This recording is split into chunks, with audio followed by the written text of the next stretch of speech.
Here we go.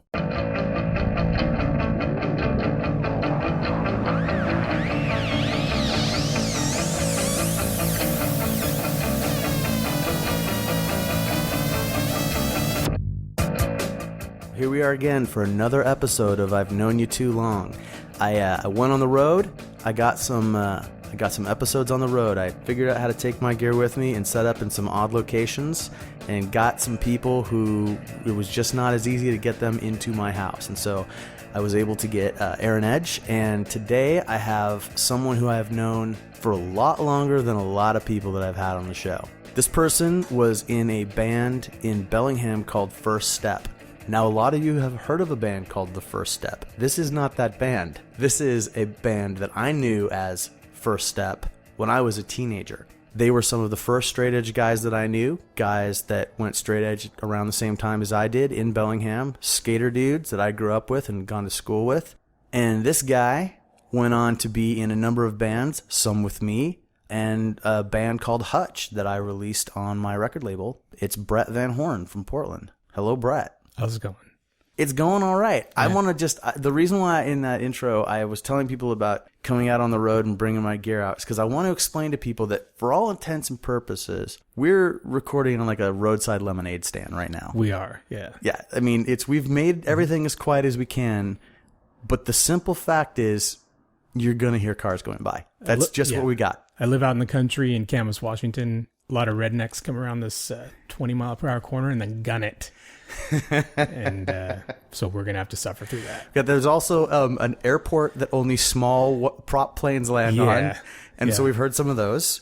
Neighbors barking, yappy dog. And that's what took us out of the quieter room. Yes. So this is going to be good, though. It's going to work. I think this is just part of the fun of a new experience. It's like hee-haw up in here right now. So, yeah. Okay. So, Bret, I've known you too long. This is true. I'm probably one of the few people who's seen you drunk. See, you jumped right to one of the things I was going to bring up. Of all the people that are going to be on this podcast, you are one of the only people that will have seen me inebriated. This is true. Yeah. And that's a fun story. We're going to tell that one in a little bit. Got it. But yeah, that's how far back it goes. It goes back to, as far as I know, it goes back to junior high. Yeah. So it's not with you. Normally I say, I've known you so long, I can't remember when we met. I don't know that we met so much as just we're in the same place for a long time and then knew who each other were because we were probably in PE class together or something. Yeah, I was thinking about that today too. It's like I don't remember really hanging out with you until high school. And that's true. Yeah. For the most part. Mm-hmm. It does get kind of strange in junior high because I have at least one real specific memory of you from junior high. So you're starting to laugh because you know you're going to be real embarrassed about some of the stuff I'm going to talk about. Yeah, I know this is going to be shameful, but I'm prepared. Okay, so by high school though, we became tight friends. Yeah. So that was but the actual meeting, you know my name, I know your name. It's probably 7th grade. Mm-hmm. Okay, and when did you come to Shuckson Middle School, the middle school that I went to? It was 7th grade. 7th grade. So you didn't start in 6th with the rest of us. No, so real quick, I grew up in Portland, and my mom and I moved up to Bellingham 5th grade. I went to Silver Beach for 5th grade. Oh, wait. Yeah. Oh, no, wait, hold on. Did I know when we met? Nah. Did you know Randy at Silver Beach? I don't remember Clark? Randy. So, we're all in the same grade. I mean, I know Randy, but I don't remember him. So Randy Clark is a guy that I opened up the skateboard shop with. Mm-hmm. Aggression Skates, I had a skateboard shop when I was in high school, and Randy's my close friend. And actually, there was... Okay, so forget the junior high thing. I want to know if you have any memory of this. Do you remember the 5th grade track meet at Civic Field? No, I don't. You didn't go to that? Probably not. All the 5th graders got loaded up on buses. We went to Civic Field. And there was, there was this stupid, confrontation of some sort in the bleachers between all the boys in my class and all the boys that were there from Silver Beach in the 5th grade class. Uh-huh. None of this rings a bell. I must not have been there. Because Randy remembers it. He was on the other side. Yeah. Someone got pushed and it was thought of as being this epic rumble. And we had huge problems with each other. And then we had a hated school and all this. Someone got pushed and fell over a seat. That's it. But it was a fight, right? You could have been You could have been one of those guys, though.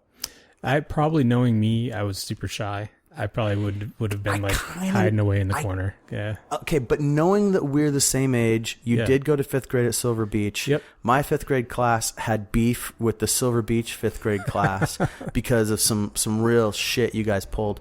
At the 5th grade track meet, I'd like to think that we were on opposing sides of we were enemies first. We can roll with that fantasy. It goes it goes with some of the things that come out in some of these podcasts that a lot of times people start off as enemies and then become tight friends.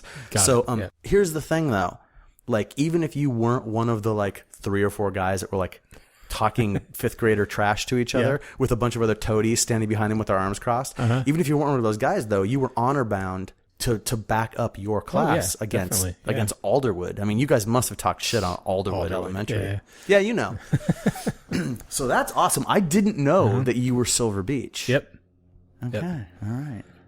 There's an airplane right there. There's a plane we're talking about. None of this stuff is going to be able to get cut. I don't think I'm good enough with this editing software to get rid of it. So it's just going to be fun for people to hear, what's going on in the background here in the wilds of Camas, Washington.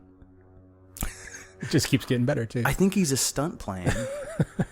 He's skywriting a will you marry me message. Yes. Holy crap, that's going on forever. It's okay, we're going. Yep. It's just... This is going to be some world according to Garp shit. He's going to hit your house. I think he's gone. I think he's gone. Okay. Okay, Bret. Yes. So the general way we do this podcast, and I know you've listened to a couple of the episodes, is we figure out when we met or close enough. We go back and figure out who the hell you are. And then we come forward and we talk about everything since. And you and I will have a lot to talk about. Mm-hmm. So you grew up in Portland? Yeah, in Beaverton, actually. In Beaverton? Yeah. Okay. Which is, for anybody that doesn't live in Portland, that's just like part of Portland? It's a suburb. Yeah, right now it's suburban hell now. Back then it was more... That was where you would go if you had a family. You would move out to Beaverton, basically. Okay. Yep. What was young Bret like? Young Bret was pretty shy, pretty imaginative. Played a lot of Steve Austin doll games and Star Warsy stuff. And Steve Austin doll games and Star Warsy stuff. Yeah.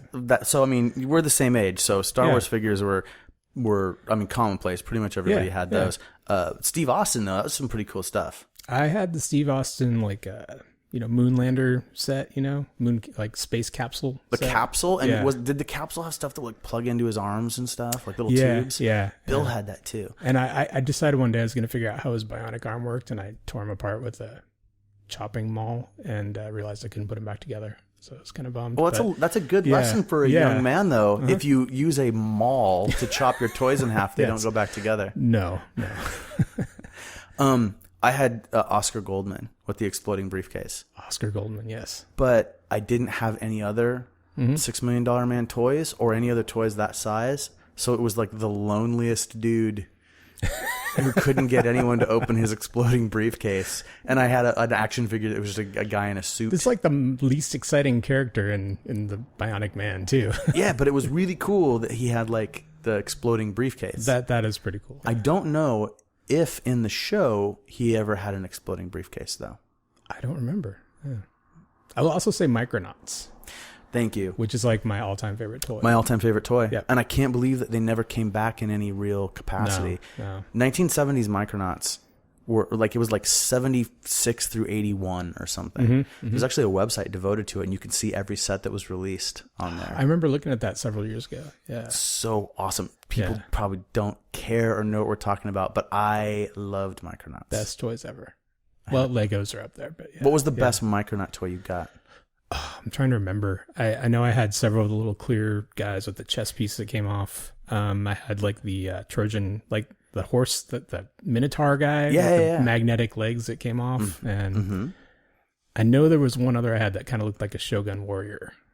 Okay. I don't remember any Shogun of the names. Warriors are another thing that people aren't going to... another awesome. Very good robot toys. This is way nerdier than I thought you were going to be right off the bat. I had a Hornitroid. That was my big score. Hornetroid. Which was a big black dragonfly spaceship with clear purple wings and guns all over it. It was awesome. Yeah. Okay, so that's and I wish I still had it. And every once in a while I try to find one on eBay, and they're way out of my price range these days. Yeah. I do, however, have a couple. I think I can put my hands on a couple of Micronauts that I still have in a box somewhere under the house. So if so, I'll take a picture and people can see what we're talking about. I definitely have one of the clear guys with the chest pieces that come off. So, all right, Micronauts. So you were playing like with these things by yourself?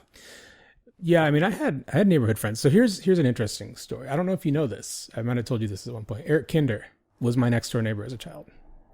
His older brother Kelly was one of my best friends. And no, I did. Okay, yeah. So Eric and I realized this when he was in 1007 and they played at the Powerhouse with Hutch, and I was outside looking. I'm like, God, that guy, he looks so familiar, and it just clicked. And I went up to him and talked to him. We were like, no way. Yeah. So his older brother Kelly, who died in a car accident many years ago, he was, when we moved into our house on Lynn Ridge in Beaverton, I was in the backyard and I look up and there's this kid on top of the shed, and he's got like this big chain of keys and a Levi jacket, or actually vest. And he's like standing there looking all tough, like he wanted to beat me up. And that was his brother Kelly. And we became friends. Wait. He had a sleeveless jean jacket and a bunch of keys? Yeah. Was he being Snyder for Halloween? No, I think he was just trying to be a tough guy. And that's what a tough guy looked like because of that television show. Yeah, exactly. What was that television show? Was Schneider the super? Yeah, it wasn't Welcome Back, Kotter. It was I don't remember, but yeah. It had Valerie Rhoda or something like that. No, not Rhoda. Come on. It was.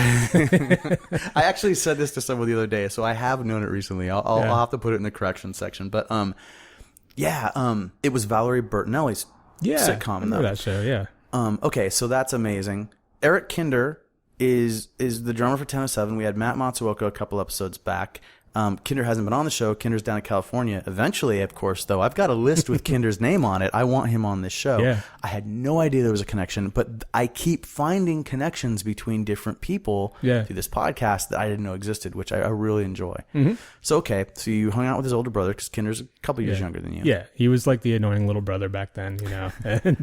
and Kelly and I had this sort of like we would get into fights and stuff over stupid things, and well, that's good. It's good to have a neighbor like that, though. You gotta scrap a little bit. Well, and his older brother Tim, who went on to become a Portland wrestler, he was Caveman Kinder. He was like the older brother who menaced us quite a bit. And remember Kelly and I were in a fight in their front yard one time, and Tim comes out and he's all, "Hit him in the nose, Bret! Hit him in the nose!" He was like rooting for me, telling me how to beat up Kelly. That was just great older brother. They were kind of the blue collar family. Their dad was like a really gruff. He was a steel worker, I believe, a welder, and Wow. But their mom was awesome, and yeah, they were good friends. Okay, so did that pull you out of your shell a little bit, having a neighborhood kid that wanted to punch you in the face? Yeah. So there was him. I had a friend named Andy who was like really smart, and those were my main friends growing up. You wrote a story for me for Excursion Zine one time about a grade school kid, I think. That was probably my friend Steve. And so when I lived in Maple Valley for a year during the 6th grade, Steve was a guy that I went to school with there. Is that Maple Valley? Okay, so that's between near Kent and east of Seattle, I think. So, and Steve and I are friends. Like we keep in touch on Facebook and stuff, and he's a really good guy, but he had a really tough period in his life back then. And it made an impression on you. Yeah, it did. He was kind of egged on by some other kids, and he set somebody's garage on fire, and he went to juvenile. And he's told me since then. So he was a firebug that went to juvie. Yeah, and he told me some stories about juvie that were pretty harrowing, like him being hogtied and stuff like that. God. Just like he was through the ringer, and now he's doing really well. He's got a couple kids and good job, and he's cycling a lot, and he's a really good guy. People survive. Yeah. All right, so when did you start paying attention to music? Now, music's played a big part in your life. Oh, yeah. So were you listening to music in grade school? Yeah, my bigger sister, she's about 10 years older than me. And I remember 2nd or 3rd grade, she exposed me to The Who. And okay. Kids Are All Right. She had that album. And I was just like, just bombastic. This crazy drummer. 10 years older, so she's a total 70s chick. Oh, yeah. All right. Okay.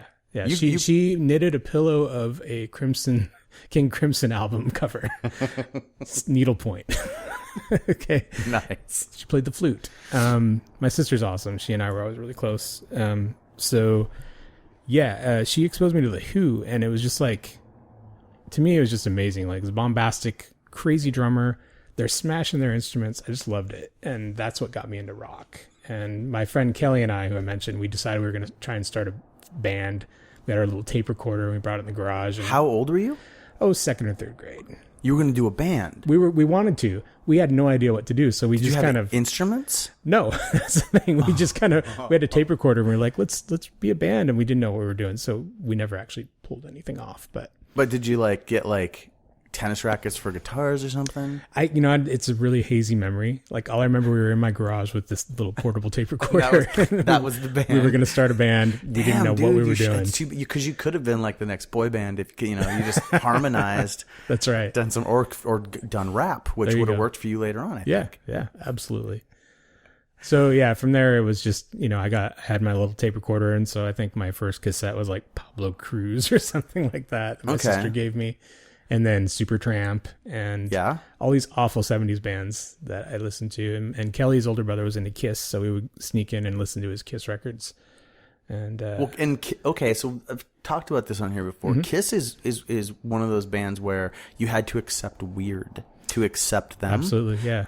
That was outside of the norm. Mm-hmm. They were monster guys with makeup and weird, you know what I mean? Even though they were still playing just whatever kind of music that maybe was more, wasn't like they were playing punk or anything. They were playing rock, right? Yeah. But, I feel like Kiss made people ready for weirder looking things. I agree. Yeah. Yeah. They've kind of brought that whole glam mentality to the mainstream. And I remember actually in elementary school, some older kids at the talent show did an air band of Kiss, and they had the makeup and they spit like Jello out, like fake blood, like Gene Simmons. And that's it was kind of like the most racy thing we'd ever seen in elementary school up to that point. Yeah. At which point does music transition from like rock stuff that you can get easily to punk rock music? So, like, in terms of when but does that happen? I mean, does music stay pretty mainstream for you all through grade school and into junior high? I would say so. Yeah, I remember. It's funny. So my son is going to be 14 in a week and a half, and I'm kind of realizing, we're driving around and he's making me listen to just horrible top 40 music, like Uptown Funk and stuff that I cringe at. And I'm like, why does my son have such horrible taste in music? But then I think back, and like when I was his age, I had horrible taste in music. I was listening to Z100 or whatever it was, Rick Dees, whatever was on the radio. Hey man, that stuff was good. Well, by my parents' standards back then, it probably wasn't.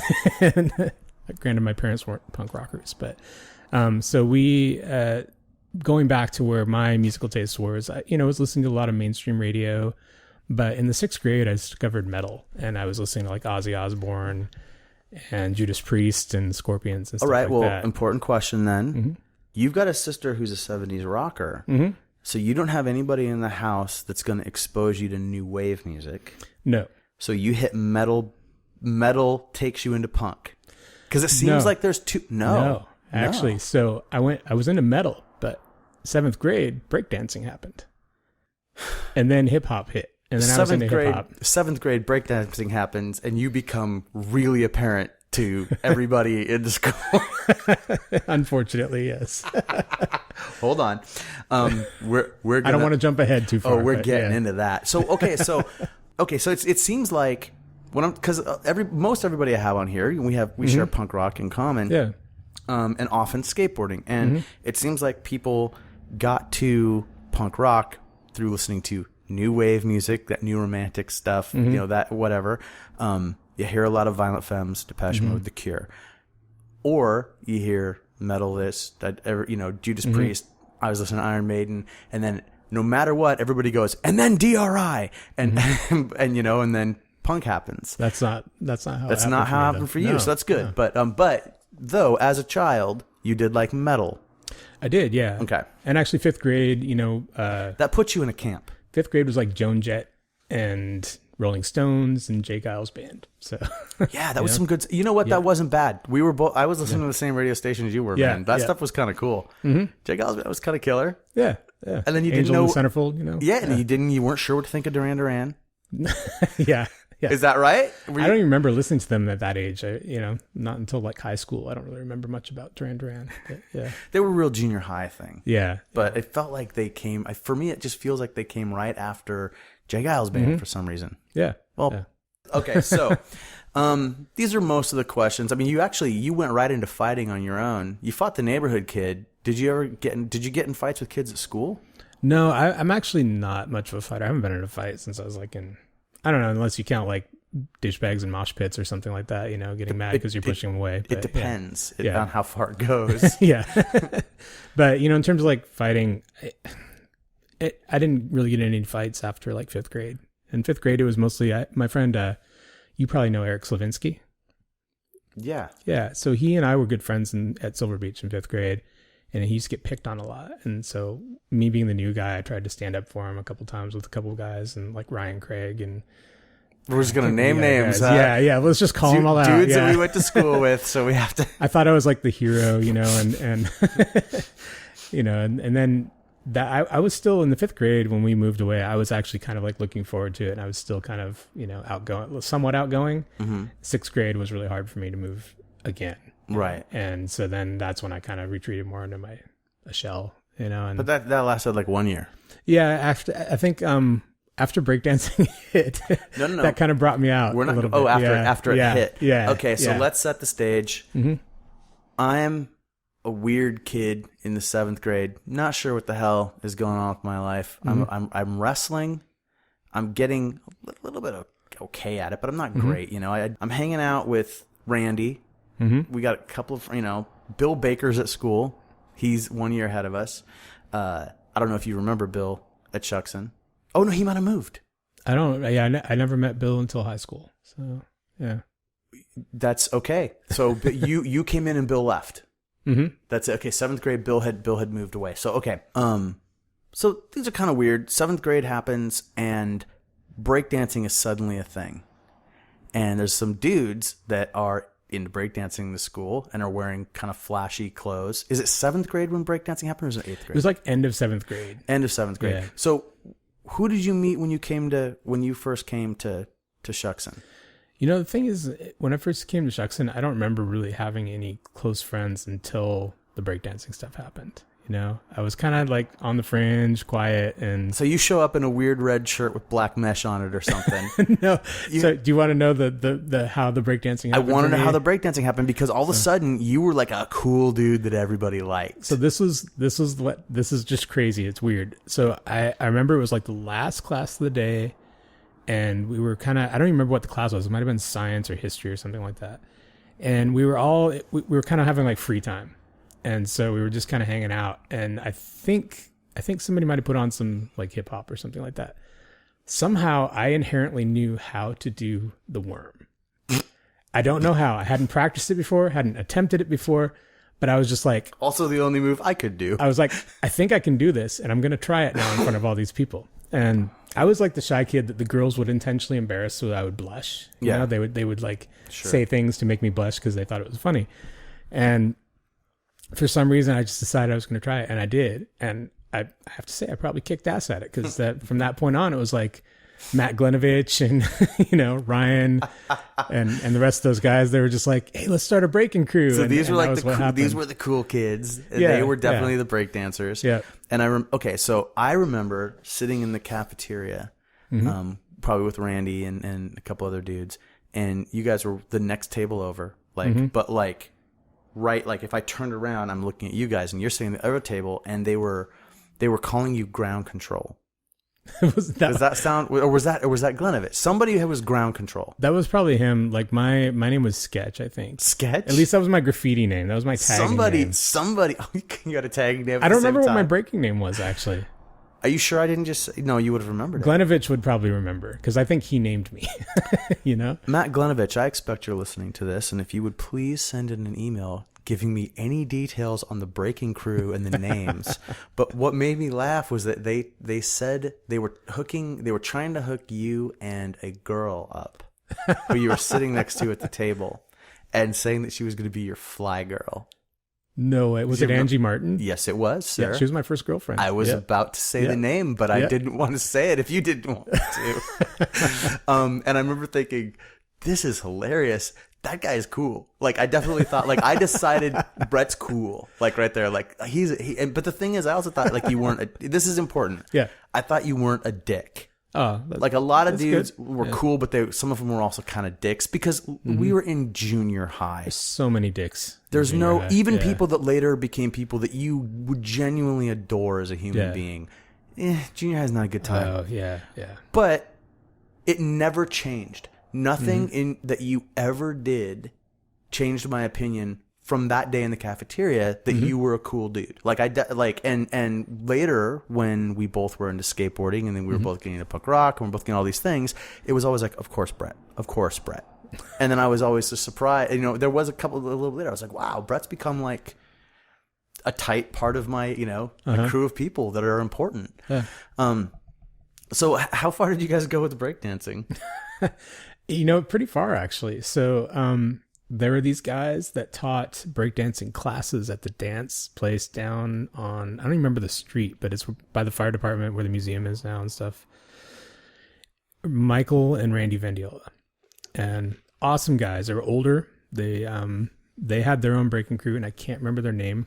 Systematic Breakers, maybe. Oh, that sounds right. And there was a woman that was with them, and I can't remember her name, Nicole or something, and maybe a couple other people. Well, they kind of took us under their wings, and we were like we were the Electrowave Breakers. That was our name. The Electrowave Breakers. The Electrowave Breakers. Yes, and they were systematic, and we would hang out together, and they would teach us things. We'd get to use their dance studio, and they took us down to Everett to Buzzy's on Broadway one night to hang out, and it's like an all ages dance club, and we got into a breaking battle with some other guys.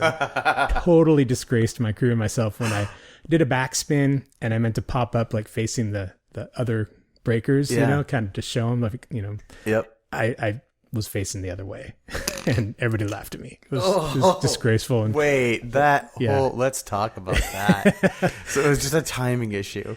It was, I just popped up at the wrong time. You couldn't play it off like it was just disrespect, huh? Yeah, it was just like, and even the guys that we were with, they're just like, oh man, wincing. Oh my God, that is wonderful. Outside of that, we did a big show at Western one time on a big stage. There was also Union something Hall. downtown on Cornwall at one of the clothing stores, and I saw that one. I vaguely remember that. Yeah. So we did quite a bit. It was for Bellingham. It was fun, and we were really into graffiti art. There's like 65,000 people in the town at the time. I know. Yeah. It was very small. We were also very into graffiti art, and so we go tagging all over. We couldn't get spray paint, so we would get markers. We'd get tons of like colored markers, and I remember we'd do like big burners on the back of the building over on Meridian. What was there?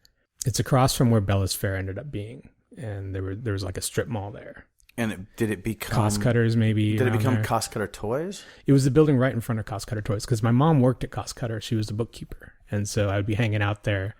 Your mom worked at Cost Cutter Toys? Yeah, she was a bookkeeper there. So she got the job Bill's mom was supposed to get. Really? in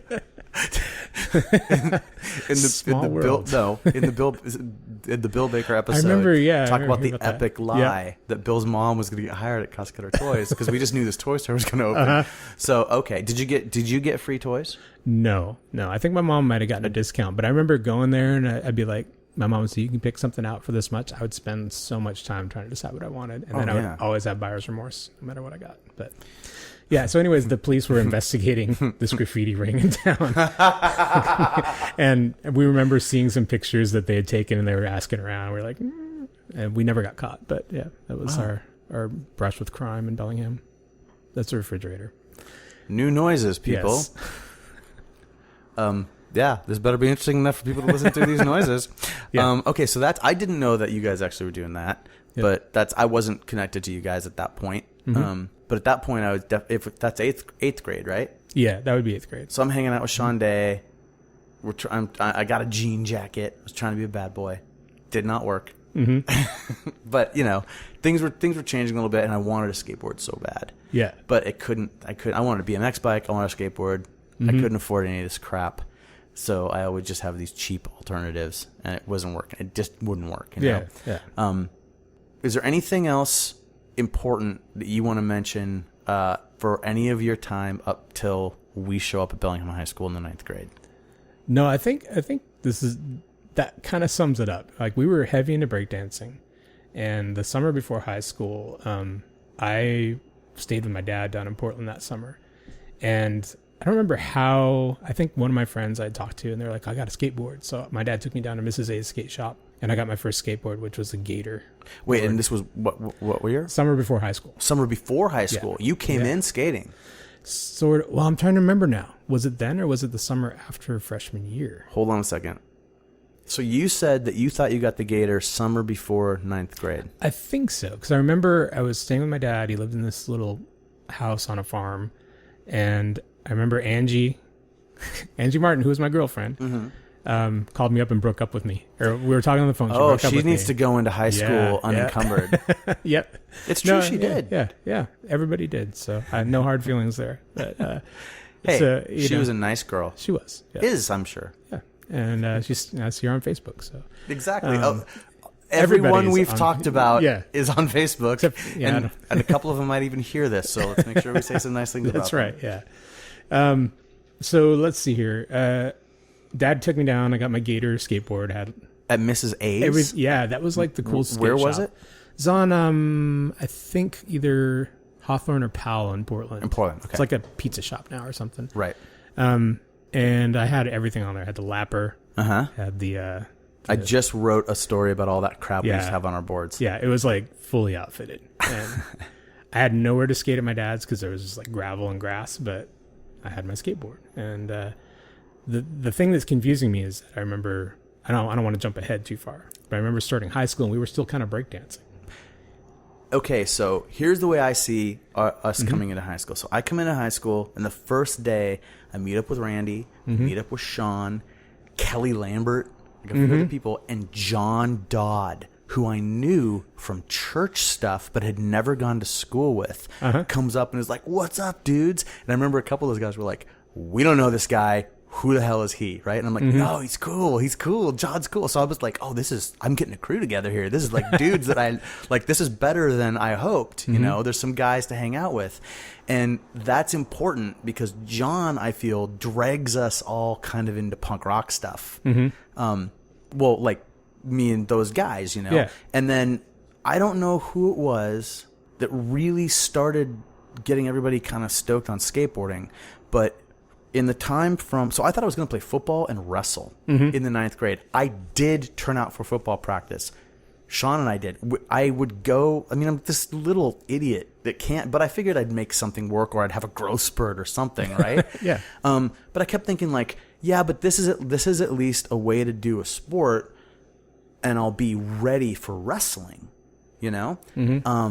And I got completely fucked with by the wrestlers because they knew me because they knew I had wrestled before. Yeah. And I was just heartbroken. You know, like I was like, no, you guys are supposed to be cool. And but there was this thing that was starting to happen where my friends were starting to be very uncool to people that played sports. Yeah. And it was like, oh no, it's not like the John Hughes films. It's not rich kids versus poor kids. It's fucking jocks versus anybody that's weird. So one day, do you remember the restaurant that we all used to walk up to, like 3 blocks up from Bellingham High School? Drive-in there. The drive-in. And we weren't allowed to go when we were freshmen. We weren't supposed to leave campus, and we went every day. Yep. Okay, so we would go up there, and one day, Sean and I were sitting at a table, and there were some other people. You might have been in there, and some people from Seahome showed up. Do you remember this? No, I don't. Does this sound familiar? I hardly ever actually ate at that restaurant. I would go to the store next to it. Yeah, you and I went there a lot. Yeah. Okay. Yeah. Later on. Yeah. But so we're sitting in there, and we had already we were just kind of unhappy about football. Sean could have been very good, you know, and we were just feeling uncomfortable with just how people acted, you know. And there were these jocks that we were sitting in there with, and these people came in from Seahome, for whatever reason, they'd come over to have lunch where we had lunch. They're from the Seahome is the school on the south side of Bellingham. So apparently there's some rivalry or something. But all the rich kids too. And they were richer kids. And so these two dudes were like well-dressed, like new waiver dudes with like big hair, right? Not quite Flock of Seagulls, but definitely like... So like Jeremy Passmore and John Hour or something like that? It might have been. Yeah. I didn't know those guys yet, didn't know those names yet. But so while we're sitting there, everyone's kind of laughing. You know, people are laughing and making jokes. And one of the guys at our table starts getting fries, starts putting ketchup on fries and throwing them at their table. And he totally thwaps one of these guys with a ketchup covered French fry and gets it all over his nice like paisley shirt or whatever the hell he's wearing, right? And those dudes get up and leave, and then everyone's laughing like, yeah, fuck those faggots, all this stuff, right? So as we're walking down, like Sean and I didn't like say anything. We were kind of hanging our heads, you know? And as we're walking down, Sean says to me, I kind of thought those guys were cool. I was like, yeah, I didn't like that at all. He's like, he said something, I'm not going to get it word for word, but he said something like, I kind of think fuck those fucking jocks. Like it was so like, he was like, I'm quitting. I'm not doing this. And basically that was it. Like I quit doing football. He might have already been doing it. I was just like, you know what? I'm not going to fuck these people. Like, if Sean says it's cool, you know what? I agree, because I didn't feel good. I didn't like this messing with the people that looked weird, pecking at the people, you know, pecking at the bird with the weird feather or whatever. So that was a very eventful walk back to the school from lunch. Life-changing. And it was right after that I think John Dodd had his skateboard, and he was wearing like... John was like totally becoming more of a punk. He was wearing like, you know... military clothes, like from the surplus store, the big green jacket, and then getting a pen and drawing a skull on the back. I remember him always having the army jacket. Yes, everywhere.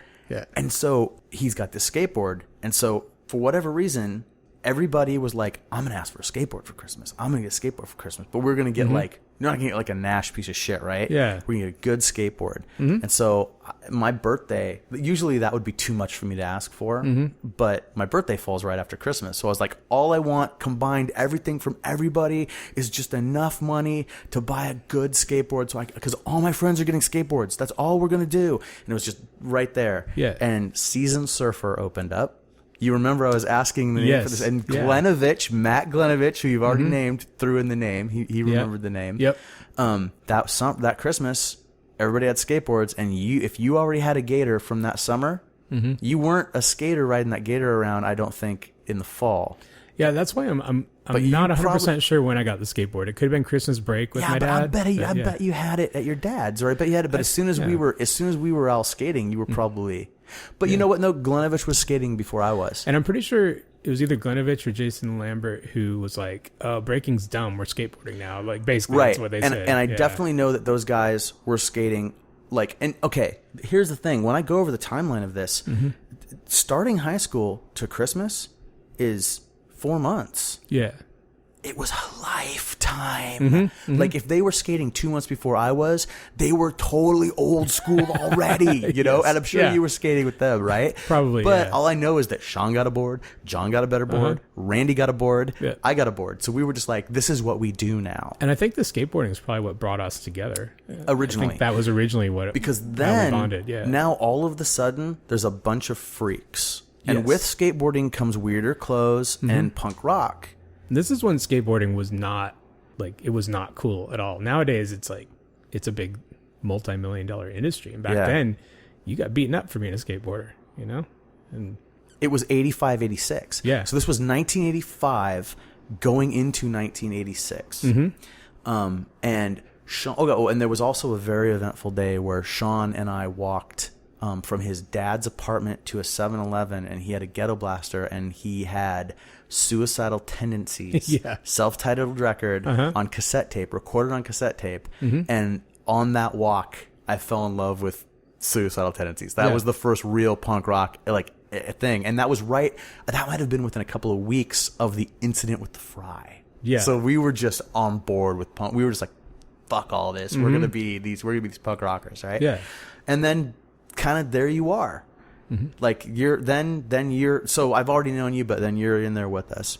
So tell me. So I'm telling all my stories about how this comes together, but it pulls you into it. Mm-hmm. So what can you remember from freshman year? So my sequence of things is a little hazy, so I'll do the best I can, but somebody will probably call me out on it. I hope so. Yeah.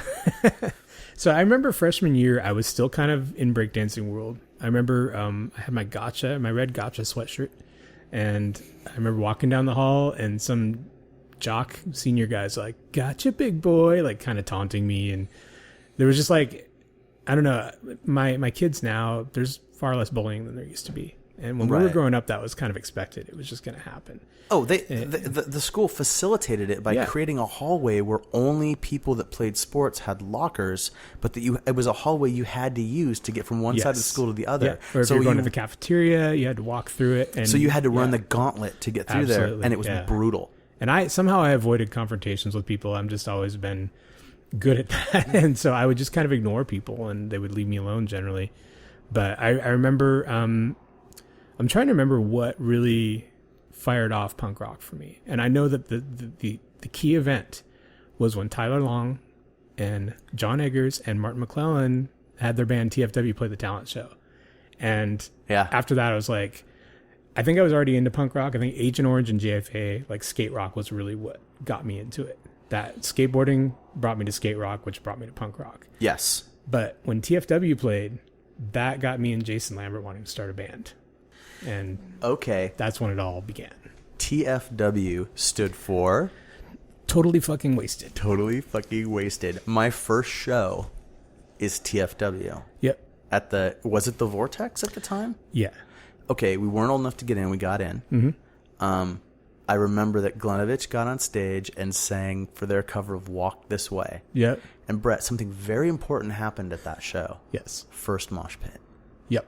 Actually, my first mosh pit was, I don't remember moshing there. My first mosh pit was U-Men at Western. Oh. With the Wipers. I didn't see that show. Yeah. That's a cool show, though. Yeah, I didn't know who the Wipers were back then. I kind of knew who the U-Men were, and there was somebody else that played at Game for Vultures, I think. Mort was in that band, and now he's in the Mono Man. And okay, well, that actually, maybe I just forgot, because I remember seeing Game for Vultures a bunch of times. That was my first mosh pit. I remember because I felt sick to my stomach afterwards. Oh yeah, I got hurt, but it was. I think Randy was there. I know for a fact that John Dodd and Boris were, and it was like there were like 6 people, right? But we had a mosh pit. God damn it! Yeah, like it, and TFW played, and Adam sang, didn't he? No, originally Martin was the singer of TFW. Okay. Later on, they became Gutter Religion, and that's when Adam sang, and they had a different bass player. And, thank you. Yeah, Kevin Whittier was in Gutter Religion for a while, I think, too. I thought Kevin was over in Spokane. No, well, he went to college at Western, and he actually played drums for the Lawnmowers at our first show. Okay. Oh, yeah. we're jumping ahead. This is going to be good, but this is important stuff that we're going to get to, because this is fantastic. And somehow this leads to Straight Edge, but certainly not yet. No, I'll hold off on that story. Yeah. So during this time, I become, like, Randy and I are just inseparable. We're skating. I'm staying at his house on weekends all the time, and we start drinking. And you were skating, and we didn't know you well, but we knew you. Like, and so where Randy lived in a place called Tweed 20, and you lived over by Blood L. Donovan Park. Right across the street. In Bellingham. Yeah. That's a bit of a trek. One night, Randy and I got all shitty drunk at night, late at night, and decided that we were going to go to Whatcom Falls Park. And I don't even think we had skateboards then. I don't think we were on our skateboards. No. But we were running basically just through neighborhood streets drunk. And eventually we get to, we didn't even go all the way to Whatcom Falls, but that's just past your house. So we end up outside your house, and I think we could see you, like we could see a light on in your bedroom or something. Yeah, I was. And so we got this idea, like, oh, this is where Bret lives. Let's go. And then I think we got kind of over to your door or something. We're like, were we going to knock on his door? Like, what are we doing? Like, what? So Randy took off or something, and I went to run across your yard, and I either tripped over something or tripped over my own feet, But that's when you looked out the window. Yeah, so I'd gone to a party that night. This was before I was straight edge or anything, and I'd come home, and I was kind of like in, mopey teenager land. I was drawing in my sketchbook and stuff, probably listening to like The Cure or something, and I heard a rock hit my window. I was like, what the hell is that? So I looked out there, and just in time to see you stumbling across the yard and falling my face in the front yard. Yeah. And I think we looked up and saw you, or did you run down to the door, or what happened? Yeah, I think I came down and talked to you guys. Yeah. Yeah, no, we definitely talked to you. And I remember you kind of being like, what are you doing here? Yeah, like, I was probably a little confused. Like, okay, and I remember thinking, we don't know Bret as well as we convinced ourselves we did. Was like, Mike Lathrop with you too? Oh yeah, yeah, that sounds right. Yeah, okay, because he was our drinking buddy there for a while. So it was the three of you. I remember that. That makes sense. And but I remember thinking like, yeah, we did it. We went to Bret's. Like, well, cool. Bret's our friend. He's cool. Bret's awesome. And so we went back to Randy's. And then it was after that. It was just like, Bret's at shows. Bret's skateboarding. Bret. So yeah, of everyone that kind of remained in my life, you were one of the only people.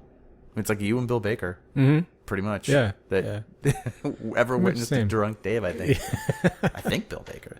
Anyway, so that was that's the thing. It's not as exciting as it could be, except that since I haven't been drunk since the time I was 16 to 44 years old, that is an interesting. It was quite possibly the last time you ever got drunk, wasn't it? No. Okay. No. So the summer before Aggression Skates, it was most nights. Okay. You lush. The day I went straight edge, I was kicking a habit. Yeah. I was worried it was becoming a habit. So, okay, so everyone starts skating, and it was great. And then everyone's worried about who's a poser. There was a brief little while where it's like, well, he's a poser because he just started. Mm-hmm. Oh, he still has a nose guard on his board. He's a poser. Or generally any like younger kid who came and could skate better than us was a poser. Fuck those kids. Yeah. So at what point do you start playing music? So sometime after we saw TFW, Jason Lambert. Well, that's right. First mosh pit. Yeah, first mosh pit. Jason Lambert, I think he got a guitar from like a family friend. He got like a really nice Les Paul. And you'd been friends with Jason because of the breakdancing thing? No, Jason wasn't a breakdancer. I don't remember how he and I think skateboarding was how he and I started hanging out. Jason Lambert, for the record, is the quintessential cool dude. He's awesome. Literally, like, at the time, could have been... He could have chosen to be anything he wanted to be. And he chose to be with us. And I always felt like a little bit flattered by that and a little bit like taken back by it. Mm-hmm. Like, this guy is out of our class. Like, he's good at stuff. Yeah. Like, he's really good at stuff. And he's one of the most positive people I've ever known in my life. Wonderful. I was still in touch with him, and he and I were musical collaborators for years. I mean, up until we both moved away. And he's a really good guy. So, these days I see incredible pictures that he puts of his kids on Facebook, and they're awesome. Yep. One of the best things I've ever seen on Facebook is the day he and his kids made nunchucks for all of them. And to see a bunch of rowdy little kids with homemade nunchucks really filled my heart with joy. That's someone who's doing parenting right. Yes. Yeah. I can only imagine his house is pretty awesome. So, yeah. Okay, so you and Jason start together? Well, so I remember he had like a little Gorilla practice amp. I don't remember what kind of guitar he had at the beginning, but I didn't play any instruments. I'd played bass in 5th grade orchestra, and I had like a crappy little Silvertone bass, but I think my mom sold him at a garage sale. And we didn't have a drummer. And so actually, no, I'm getting ahead of myself. I was a singer because I couldn't play an instrument. That's how punk rock works, right? You don't have an instrument, you sing. Oh, and the lawnmowers. Yeah. And then Shane Lewis was our bass player. He got a bass and started learning how to play. And we didn't have a drummer. So we found this kid in Fairhaven. He was in middle school, but he was a punk rocker. He was a skinhead. Name was Leaf Brain Damage. Dr. Leaf Brain Damage. I remember him. Yep. And we would practice at his parents' house. Then right before our show, our first show, he announced to us that he was moving away to India with his parents. So we didn't have a drummer. And that's when Kevin Whittier stepped in. And okay. I think I I could be wrong. I think he was playing second guitar in Gutter Religion. Huh. But he was also a drummer. And so he's like, I'll play drums for you guys. Well, since I'm going to tell him that his name's been dropped, hopefully he'll give this a listen and he can help write in things. and correct things if there's anything. Yeah. Now, what was your first show as Lawnmowers? I am pretty sure that it was at the there was like a little mini music festival in Mount Vernon. Okay, this is huge. This is huge. Okay. Wait, was this was there more than one? Well, this was the first one. I think there were. I never attended any other ones. Woodstock. Yes. They called it Woodstock. There was a huge half pipe there. So was this the one that Diddley Squat was supposed to play? I don't remember them. I remember Collision played, which turned into Swerving Birds later. Nice. And Gutter Religion played. And I can't remember if anybody else did. And Lawnmowers played. We opened. And I was singing, and it was really embarrassing. Like, looking back. I only remember one Lawnmowers song. Fuck Truck? Fuck Truck. Yeah.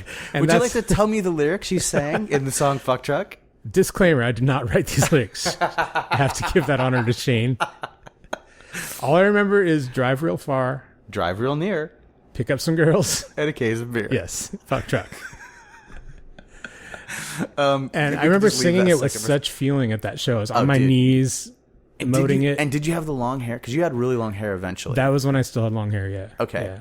So you were definitely like, and did you have a leather jacket? I actually didn't have a leather jacket. I had a suede jacket. Oh. But it was you had the visual component to this singer thing down pretty well. I did have. I also had a trench coat that I hand drew Agent Orange on. So yeah, I love it. Yeah, you had an Agent Orange trench coat. Yeah. You wear I don't remember you wearing the trench coat. I wish I did. I wish I had pictures of it. It was a trench coat. I had drawn the Agent Orange logo on it in chalk and then put spray fixer on it. Yeah. And that was my punk rock skateboarder jacket. No, that is great. Yeah. Did you ever wear a beret? No berets here. Nope. You can honestly say no beret. Not that I can remember. No beret with a trench coat. No. Okay. All right. I can't say the same. Yeah. So I don't know if it was that. I feel like it wasn't that. I feel like we went to that show, and however I got down to Mount Vernon. Mount Vernon's basically 30 minutes from Bellingham, and we didn't have cars. We were just kids. Yeah. Somehow I got taken down there. And then there Tammy Lockman, I think, drove us down in her van. That's what it was. Yep. That's exactly what it was. Mm-hmm. Yeah, she was like the only one of our friends who really had a car that could fit everybody. Wait a minute. Hold on. I forgot. Tammy Lockman's van is what the song was written after. It might have been, actually. Yeah. Tammy, you're out there too. Yes, was that your van? Shane is the only one who knows. Shane's the only one who knows for sure. Yeah. Okay. So that location was cool. And if I remember right, it was like some kind of almost like mansion. I mean, to us, it was a mansion. It was a huge house. And we actually you guys played in the front room of that abandoned house. No, we were in like a barn. It was like an outbuilding of some kind. Really? Yeah. I thought I saw you guys inside. My Not memory at that is one, inside no. at that we one. played in, it was like, I remember a concrete floor, pole barn kind of thing. Well, that's because the next one that was the way bigger one that was outside, and there were a bunch of skinheads at it. And they stole all my shit, and they cut up my coat. Like, was like Mike Furness and those guys? It wasn't skinheads I recognized. Oh, okay. But all those guys were assholes. Yeah. I don't know if Mike was an asshole, but he was never that cool. No, he was, because I put on a show at the Aftermath Hall, and he ripped a sink off the wall. Was that the one that First Step played? Yeah. I will be putting up pictures of First Step. I have from that show, but we're not there yet. Okay, because you're straight edge at that, and yeah. All right, so skinheads were causing trouble. Skinheads caused trouble back then. Yeah, they were pretty much the jerks of the punk rock scene. They were the jerks of the town, really, but yeah. Yeah, exactly. Well, and yeah, there was. I can't tell some stories without naming names of people that I think are actually kind of cool now because they were kids. Yeah, that's true. And they probably had messed up families and stuff. You know? But there was some skinhead bullshit in Bellingham. Oh, yeah. And you know what? Time has passed. I never knew a kid that actually thought he was a Nazi. Yeah. But I knew some shitty skinheads. Yeah. Okay, so you guys lose. Does the Lawnmowers break up? How does the transition to the band we are not going to name yet? How does that transition happen? Okay, so after the singing debacle at Woodshock, I'm trying to remember. I think that we played one more show. We played like a house party some college kids with a band called Bible Belt that sounded like Scratch Acid, and it was also, I think, another TFW show or something like that. We opened up, and Kevin came and played for us there. That might have been our first show. I can't remember now. Getting all out of sequence here. It's fine. Anyways, I'm pretty sure somebody cut the power while we were playing and pretended like we blew a circuit. It was like a school night or something. So we got like 2 songs in, and we were cut off, and then the next band set up. And then the circuits worked. What's that? Yeah, and then magically everything worked great. I think basically, realizing we didn't have a drummer, I was like, well, I'll see if I can get some drums, and I'll be the drummer. Because I was like, I don't want to be the singer. This is embarrassing. And that's when Matt Glenovich came in to sing. No. Oh, wait. Yeah, we had... So hold on. Because it even gets better than this. It was my first missed opportunity. So, you guys are looking for a singer. Mm-hmm. And what was his name? The guy that ended up actually... Jesus. His name was Jesus. That's what he went by. He had a big, huge But wasn't mohawk. his name Christian? I think that might have been his real name, yeah. And so he called himself Jesus. Yeah, he did. And he had a mohawk. He looked the part, right? So Shane or somebody says, we're looking for singers. And I was like, me. Because I really wanted to try, And I remember, and this is something that I always really appreciated. Shane was like, hell yeah, dude, come try out. And I was like, oh, that's fucking great. Yeah. So I show up, and he's already there. And he's going to basically try out too. Oh, no. And I remember Shane was kind of like, dude, get the mic. He wasn't really like sold. But the one thing that the one thing that he did was basically just be like, I'm the singer now. Like he owned it. Sounds about right. He owned it immediately. And I was so intimidated that I did not try to muscle in or anything because I didn't know even what it would sound like if I yelled into a microphone, right? Yeah. So, but I remember being at I think it might have been Shane's. Do you guys practice at Shane's house? We practiced in his mom's garage. Yeah, his mom managed those apartments there, and we practiced in the garage. Yeah. So that was my first. But I got bit though. I got bit by the bug of wanting to, know. And but so then you guys ended up with this guy for just a little while. We called ourselves the Brats at that point. You were the Brats. Yeah. And then because we were told there's another band called the Lawnmowers. Okay, another band called the Lawnmowers. You become the Brats. Yep. It lasts just a little while, and then obvious natural singer, gotta be the singer Matt Glenovich comes along, and with him comes a new name. Yes. And the name is Filthy McNasty. Filthy McNasty. And the origin of that name is when we were teenagers, the place that you would go to get beer is you'd go to Rawls.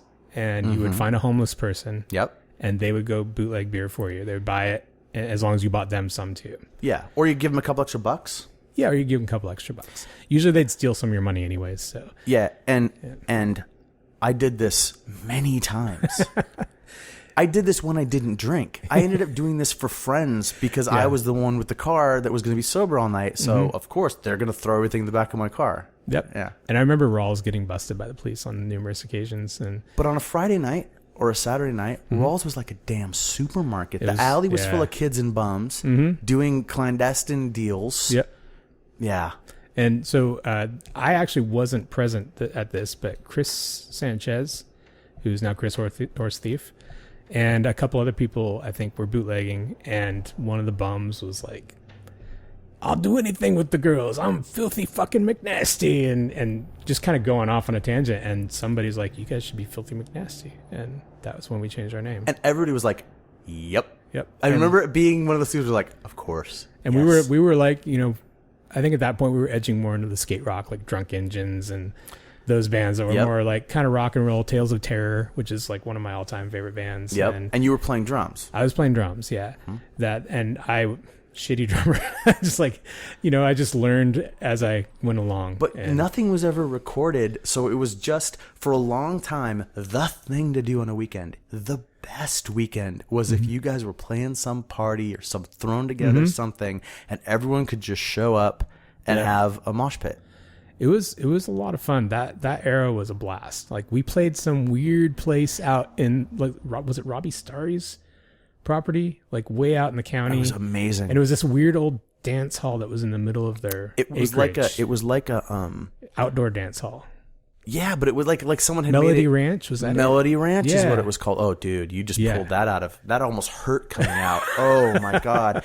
And it was outdoors, but there was a little covered play area that was that looked almost like a nativity thing, right? Yeah. And then you guys played in there, and you was guys... there like a pond or You guys something had your too? own... There was. Yeah. There was water, and then you guys had your own songs, but you also always did She Got's a Gun. Yep, we did. By the Drunk Engines. And I think you guys played Minor Threat. We probably did, yeah. Actually, I think we did the song Minor Threat, right? Yes. Yeah. And so, because these were crowd pleasers for people, and everyone that was out there just drunk as hell, and there was just a big mosh pit the whole time. Yep. That was a fantastic show. That was, that's one I have fond memories of that. I have fond memories of that, and it pulled out more people. Like, these parties also always just had the weirdos, because we started... The weirdos started being satellite weirdos that didn't skate or weren't, but all weirdos then could come around other weirdos and kind of become like, oh, okay, there's strange girls smoking cloves, and there's strange guy over there who probably wants to play D&D, but and then like Chuck Troost, who's like, he was like one of my favorite people in high school, just such an awesome guy. And he would show up, and absolutely, this is just like, it was fun. Yeah. And this entire time that we're describing, which basically takes us to, this is just 2 years. This is freshman and sophomore year. Yeah. This is prior to any of us having vehicles. All of this happens at the time when the jocks just went fucking crazy, hated us.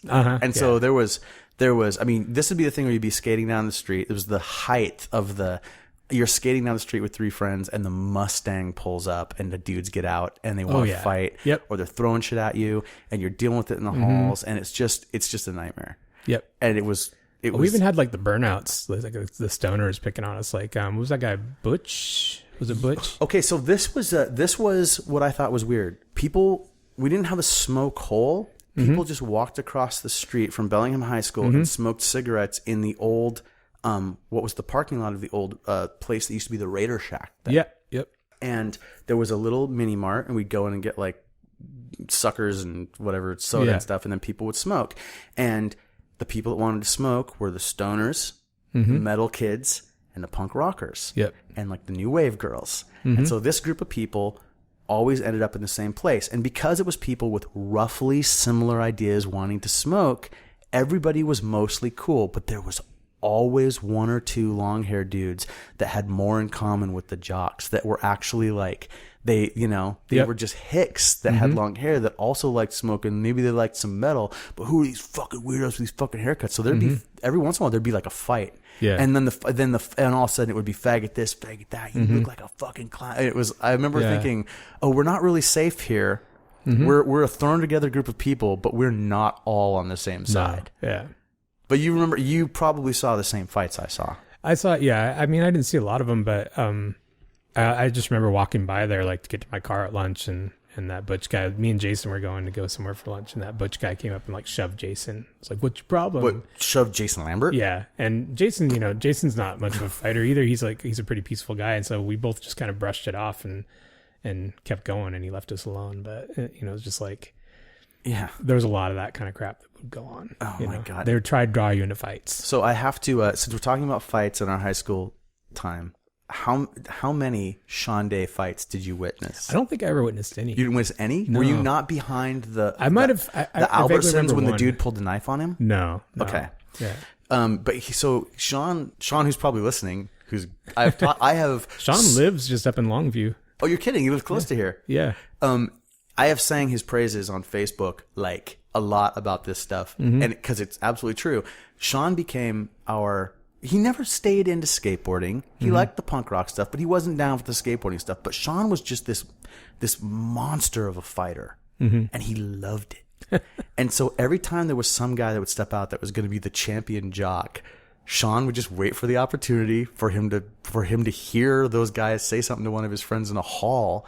And they'd be like, yeah, you want to fight me after school? And he'd be like, nope, right now. And beat the shit. So like, I saw this happen 2 or 3 times. I saw a really, really brutal fight with him in the cafeteria with this kid, Casper, fight that should never have happened. And that was actually the only time I ever once saw anyone get any of the better of him. like land punches and really like, and Sean and I were going to the same class. So I walked to woodshop with Sean after that fight. Oh, wow. And then was there when they came and took him out of class for fighting. But that was, Sean was kind of our champion. And it was cool because very, very quickly it was like, oh, if you fuck with any of them, you're fucking with Sean. And that was and I was with Sean when like a car would pull over, like, you know, and dudes would get out and everybody would run, but not Sean. And that was a weird thing because all of a sudden these guys were like, oh, there's a big one. Oh, and he's walking towards us now. And I was not there the night when one of them had a golf club and apparently Sean took the golf club away from him and beat him with it. Sean, if that didn't happen or if it happened differently, please email in or comment on the Nobody Knows Facebook page for Bret's episode and set the record straight. That's pretty epic sounding, actually. So but see, he was also down with everybody in the smoke hole, right? So there wouldn't be shit go down if, like, you know, Sean was around, kind of thing. And then it seemed like everybody chilled out. And very, very quickly, as we got older, the guys that were in the position to be those shitty jocks were just guys that had been to school with us forever. Yeah. You brought up Ryan Parks. He ended up being pretty cool. Or Ryan Craig. Oh, yeah. Ryan Craig. Yeah. Oh, I don't know who it was fifth grade. Yeah, Ryan Craig and Nathan Braxton were kind of the bullies at Silver Beach. So. Oh, no, but see, I'm thinking of Ryan Parks. You remember Ryan Parks? Name sounds familiar, but I don't remember. I can't place. Well, I'm probably mixing him up. He was like a football player dude with a mohawk. Oh, okay. Yeah, I remember him. Yeah. Right. So he was our age. So it was the crossover was starting to happen. Yeah. And then it's no wonder that it's like a year later, Lollapalooza, after we're out of high school, right? Or we're 2 years. So as these guys graduated and got the hell out of our school, things got, you know, easier for us. Yeah. So as we go into, as basically you guys are Filthy McNasty. Yeah. It's awesome. And then some shit went down. And basically, the shit that went down goes like this. I only know my timeline on it, so you can fill it in. But I opened up a skateboard shop in August of 1987, between sophomore year and junior year of high school. On that day that I opened the shop, I decided I was straight edge. At the time, I didn't know any straight edge people. Yeah. But I had heard someone say they were going to go straight edge for a little while. And I remember thinking, oh, you can do that? But like, I thought you had to be straight edge for a long time. And I always liked it. And we listened to Minor Threat. And we listened to, I was really into 7 Seconds. And I was, but everybody was like, oh, straight edge isn't cool. Didn't know any actual straight edge people. But I decided I was going to be straight edge, right? And little did I know that, like, you guys were right there too. So almost instantly, it's like, Dave Longstreth is straight edge. Now Bret's straight edge and Jason's straight edge. But I don't know what your timeline is. Okay. And I don't know how you got there. Sure. But what ended up happening is all of a sudden there was a handful of us that were putting X's on our hands and looking the part a little more and being a little less punk, a little more straight edge. And that caused a rift in your band. Oh, yeah. And that changed everything and led to the formation of the next band. Yeah. When did you go straight edge and why? Okay. So right around that time, I think it was summer, and Jason Lambert and I were kind of into, what's her name? It's like a really melodic kind of punk rock band that we went to see in Friday Harbor. I have the record somewhere too.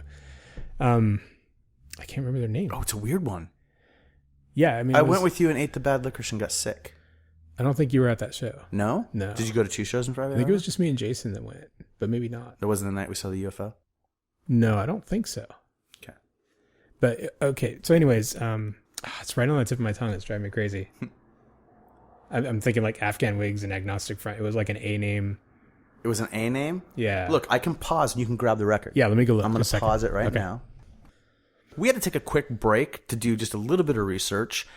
Tell me about this band. Who is this band? So Jason Lambert and I had discovered Angry Samoans, and we found out that they were coming to Friday Harbor. Right. Which, strangely, Friday Harbor had like this all-ages And you're right. Scene. I didn't go with you to that. I heard you guys talk about it. And I think it was just me and Jason. But also who was playing was Youth of Today. We didn't know who they were. Right. And Brotherhood. And we had seen Youth of Today records in the record store. We thought, oh, that looks kind of cool. So we went down there, and really, Brotherhood played and just kind of blew us away. This was John White vocals, Brotherhood. Yep. Okay. Pre-Ron. Pre-Nate too. So Pre-Ron, pre-Nate. Whoever their first bass player was. I remember just being blown away. Ken Hagel? Did he play bass or play guitar? No, Greg was playing guitar. So okay. They didn't have two guitarists. I don't think so. Then it was Ken Hagel. Yeah. And I remember being blown away by Vic's drumming because I was a drummer. And Vic was just like powerhouse, just crazy drummer. And so anyways, we got blown away by them. And then Youth of the Day played. And actually, Ray didn't sing. Steve sang because Walter had broken his leg on a half pipe or something like that. Yeah. So the roadie sang. Ray played bass. And we were just like taken by this whole youth crew thing, the straight edge thing. And Jason and I were both kind of like good kids. Like we weren't huge partiers, we had kind of dabbled in things as part of like kind of peer pressure and whatnot. And so for us, it's like, wow, we don't have to do that stuff and we can be responsible and still be punk rock. And I definitely drank with you. I mean, I've been at a party where there was drinking where you were drinking, but you were never over the top guy. Yeah. And my mom's probably going to listen to this and she's going to be like, because she, I was always such a good kid. You're 44 years old? Yeah, almost 44. And you haven't had the conversation about what you were really doing in high school? No. Oh my God. Yeah. Okay, I did that a long time ago. Yeah, I didn't do a whole lot. I mean, like it was probably a handful of times that I partied, like actually. No, and I could look. Stuff. Yeah, it made all the sense in the world. Yep. That this was a direction you were going to go. Oh yeah. Anyways, hi Mom. So we came back and we had this renewed like inspiration and sense of urgency, and we were like, we're going to be a straight edge band. And why wouldn't Matt and Shane want to do this? I didn't know you did that. But so you guys decided like on the spot that you were also going to be straight edge? Yep. So you guys claimed straight edge at the show?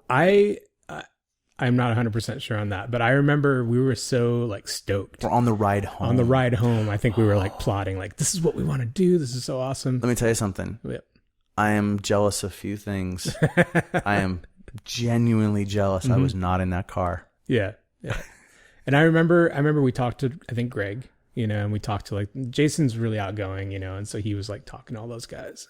I even vaguely remember, and Jason can maybe set this straight, I vaguely remember us like telling the guys that we had a band and we were going to turn to straight edge. Like that's like a very foggy memory of it. Now, I know the answer to this, but how'd it go over? Shane and Matt were not happy because first of all, they didn't want to be straight edge, and second, they rightfully felt like we were, kind of being dicks and taking over the band, which, is kind of our band in the first place. Shane was involved, but they were just kind of like, no, we're not going to do it. And so that left us with having to figure out. Well, didn't you play in that Filthy McNasty configuration a little bit more? Weren't there a couple more shows or something where you guys were straight edge and they weren't, and there was riffs right there? I don't remember specifically. Okay. If that's what happened. It's quite possible that there was like a period of things breaking down. That Filthy McNasty isn't exactly a straight edge band name, but Do you remember a show? Mm-hmm. I'm doing this for a friend. Sure. Do you remember a show at a party where Glenovich wasn't there? He hadn't shown up. You guys were supposed to play, and this kid Jeremy sang. Jeremy. Or he just got up and got the mic and started doing some kind of dirty rap or something. Do you remember Jeremy that? Who? Collins. Was he a metal kid or? One night, when I was like 31 years old, right? I'm riding with some people from Seattle down to Gilman Street, in California. I have carpooled with some people. We planned this out on the Northwest Hardcore board. I don't really know these guys. I know them from shows, but we've never gone anywhere together or hung out. And we're all going down, and there's this Jeremy, everyone calls him Stage Dive. And he's just a guy that I've, known from going to shows for the last couple of years on and off. He dances really hard. He's kind of a big dude, like a little bit taller than everybody, more built. So we're driving, and it's the middle of the night. It's like 2 a.m, and I'm driving, and he's sitting in the passenger seat, and we're in the top of California. So we've been in the car together now for Washington and all of Oregon, and we've been hanging out, and we know each other. And all of a sudden, he turns to me and starts talking about like Sherry Lancaster and Filthy McNasty and like high school shit. I think maybe I've fallen asleep at the wheel. Yeah. And my eyes are going wide, and I'm looking at him, and I'm like, because now he's talking about stuff from 13 years before. Yeah. And I don't know. He can't know that world. We're in Seattle. What's he talking about Bellingham for, right? And so I'm looking at him, and I'm like, what are you saying? And he's like, you have never remembered who I was. I'm like, and so he's like, you don't know. You don't remember that I was there. Yeah, and he hung out with like Gabe and Israel. He was like Dave. He was like 2 years younger than us. Okay. Right? So those younger skater kids that you brought up, he was like their buddy. He was one of those guys. And as he's telling me this, I'm seeing this image of these kids, and then this like space where I remember there's probably another kid, but I can't put a face to it. Yeah. Like it's got to be him, right? But he knows everything. And he had the Filthy McNasty story about getting the mic and like being really, really filthy, like really dirty, and like someone getting, like some girls at the party getting super bummed on him. But he's a great friend of mine to this day. And it was insane. Like he told me so much stuff about us. Like that he, and I'm like, how long have you known that I didn't know who you were? He goes, oh, since the first time I saw you at a show in Seattle. I've just been waiting for the opportunity. I don't remember him. Once I realized you were never going to remember it. I mean, the only show I can think of where that might have happened might have been one of the shows at Rob's. You know? I don't think it was at Rob Isis because it was pretty epic. I feel like there was one that was out. It was a weird one, and it was in a part of the city where we'd never had any shows or parties before that I remember going to. Wasn't the one we played outdoor at Clark's Point, was it? Shit. No, I don't think so. It was someone's house. The generator. Okay.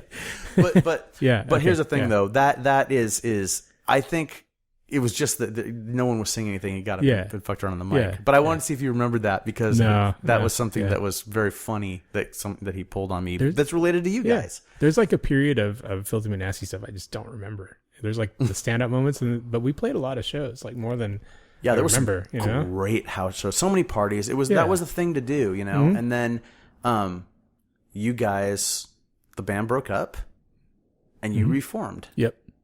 And you reformed as a band called what? First Step. Hey, straight edge people and good friends of mine in the band The First Step. This is what I've been talking about. Yeah. This would be 1988. It was either that's probably about right. It was late 87 or early 88. Yeah. You guys form First Step. Yep. And you've got Chris playing bass. At the time, did Chris play bass?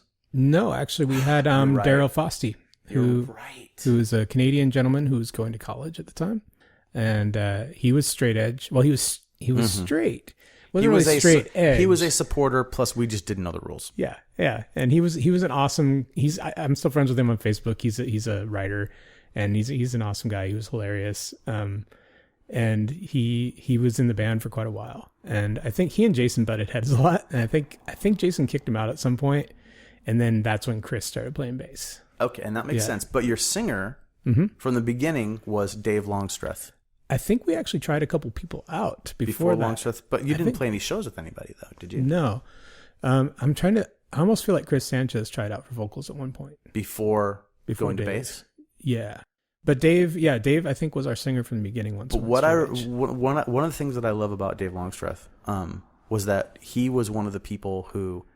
I loved that whenever I saw him, he was always like, hey, man. Like, we were old friends, and we didn't know each other very well. No. And I remember that he was one of the first people that I told that I was straight edge. And he got super excited. He was like, I am going straight edge. And he did. Yeah.